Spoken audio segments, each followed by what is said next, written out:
Back in 2011, the Mets selected a young high school kid from Wyoming, Brandon Nimmo. Ever since then, he has blossomed into one of the best leadoff hitters in the game and has been one of the main catalysts for the Mets offense for multiple years. He just continues to get better every single season. 2022 was a huge year for Brandon Nimmo. He's a pending free agent with his value continuing to go up day by day. With the Mets' current situation in the outfield, there's definitely your pros and cons to bringing back Brandon Nimmo, as we unironically title this video, Why the Mets Should and Should Not Sign Brandon Nimmo.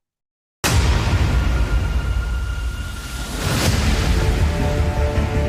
3-2, Vader. Swings and misses, strike three. He struck him out. 5 Met pitchers combined for the second no-hitter in New York Mets history. As we all know, this is going to be a very pivotal free agency / offseason for the New York Mets. A lot of key free agents are coming off the books. Some guys we want nothing to do with in the future, some guys that we consider bringing back, and some key guys that are definitely high regarded by the franchise and they want to keep long term. Brandon Nimmo is definitely one of those guys. So before we talk about this entire situation, let me ask you this one thing. Are you on side keep Nimmo or on side explore other options, eventually leading him to walk? Bringing back Brandon Nimmo should be the number one priority because unlike Jacob deGrom and Edwin Diaz, there are markets to be replaceable. There's depth in the reliever market. There's depth in the starter market. There is no depth in this year's outfield market. If you want to replace him with a quality player, you're going into the trade market, and the Mets seem to not want to give up their prospects. They've made that crystal clear. So again, he should be the number one priority because he's the most valuable, but obviously you've got two guys who in the Mets free agents which have more talent and have more star power who are being overshadowed. Nimmo should be the number one priority. Now we look at these scenarios of possible upgrades. Big names. Aaron Judge. He could go out to the outfield. Someone moves to center field. Trey Turner. He could play second base. McNeil goes to the outfield. Carlos Correa. He could play third base. That can move Eduardo Escobar to second and move Jeff McNeil to the outfield. I think if the Mets were to go after a big bat like that, that's when they would consider to let Brandon Nimmo go. But as to what we're seeing from organizational reports and a lot of sources is that the Mets are definitely looking to bring back Brandon Nimmo and have him as one of the top priorities in free agency. Now, as he does go to free agency, we all know who his agent is. Brandon Nimmo hired Scott Boras to represent him before this season began. We all know about the negotiations with Scott Boras. Even though he can be a giant pain in the ass, he's good at his job and he gets his players the deals that they want. We know that the relationship with Scott Boras is definitely healed between the Mets and his party, but I do still wonder what the effect will be as to how he's valuing Nimmo, how Nimmo is valuing himself, and how far the Mets are going to be willing to go for him. Cohen coming in and kind of changing the philosophy around the team, around Scott Boras, obviously signing the biggest Boras client last year in Max Scherzer when we all thought there's no way in hell the Mets go out to that. It is something to think about. We really haven't gotten a Boras guy bat-wise, but only from pitching.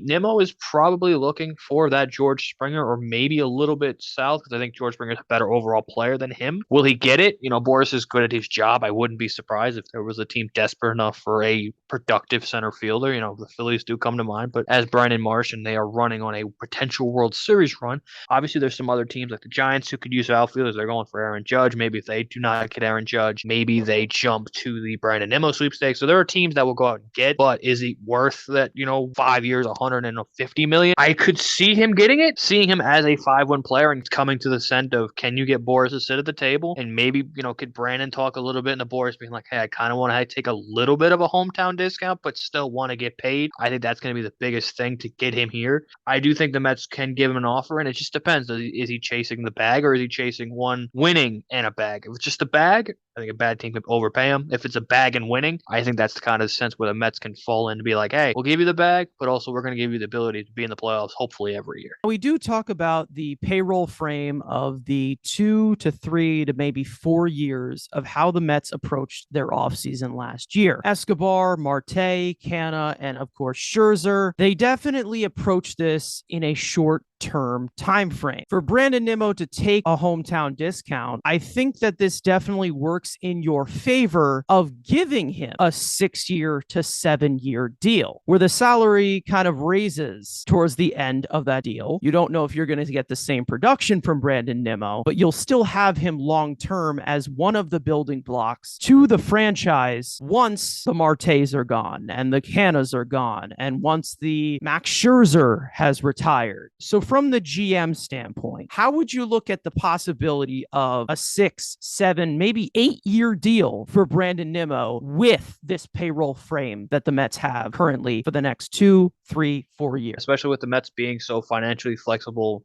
in years to come. Like we've said, they've given out a lot of 2 to 3 year deals. Once those guys are off the books, that's a ton of payroll coming off. And obviously, like we've said, Lindor being the only guy long term, everything that Epdog did last year was, hey, we have a window. We're going to use that window of 2 to 3 years, and that's it. I could see the Mets doing that with someone. I don't think maybe that's Brandon Nimmo, maybe it's Pete Alonso, maybe it's, take your pick potentially if Alvarez that's, pops off Beatty, whatever, those guys more down the line. Is Brandon Nimmo the guy that maybe you give $26 million a year over 8 years? I would hope not. I know term for me is I'm not a big term guy. I'm a big AAV shorter term deal, but let's say it's a 6-year deal. I said 5 at $22 million. Maybe you got to raise it to 5 years, 27. I think that's a fair deal for Nimmo. And hey, it's only 5 years of paying him $27 million, unlike a Harper 13 at 330, which is again a different type of player. We've seen the Mets say the higher AAV doesn't scare them, so I could still see him going maybe the 3-year, maybe $29 million a year. The Canna type, I always say he's like, he should get paid like a Canna. Maybe it's just a bigger version of the Canna deal. 3 to 4 years, $28 million a year. It's just going to determine what does Nimmo want. Does Nimmo want the big money now and then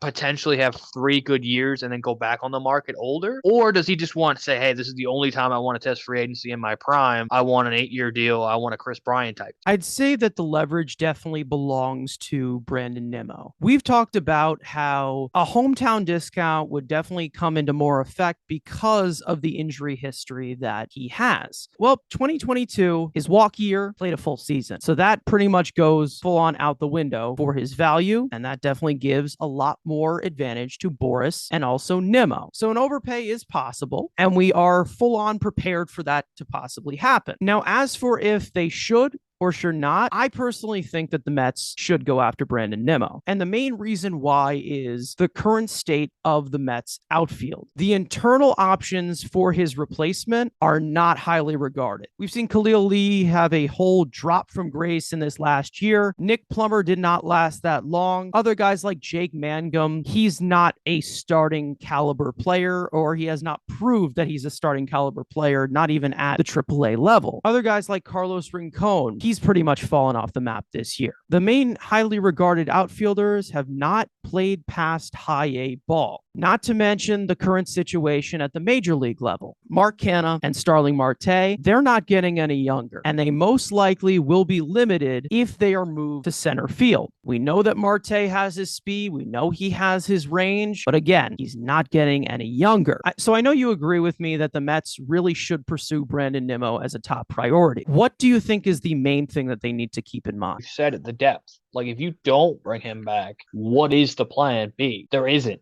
Internally, you're going to have to spend either in the free agent market, which again I've said is very thin. Then you're looking at Kevin Kiermaier, you're looking at Joey Gallo, you're looking at David Peralta for free agents. And then if you're looking at the trade market, you're going to trade more prospects to the Cubs. You want to trade more prospects to the Pirates, like you've already started to with your other couple of big trades. Like, that's what we're talking about, is like you kind of have to bring him back, because either you're giving up prospect capital you do not have, or you do not want to move, however you want to see it. It's a concern. So again, that is the biggest thing with the Mets, is if you're going to let this man walk, you better have a backup plan. And the backup plan is going to cost something. He's the only main top hitter that is a free agent. So how they handle Brandon Nimmo is what their main priority and what we are going to be hearing offensive wise for the Mets. If we hear that they're interested in Aaron Judge, if we hear they're interested in Trey Turner, Carlos Correa, whatever big free agent is out there, if they're interested in other guys, that may jeopardize jeopardize the only most guaranteed sure thing in Brandon Nimmo.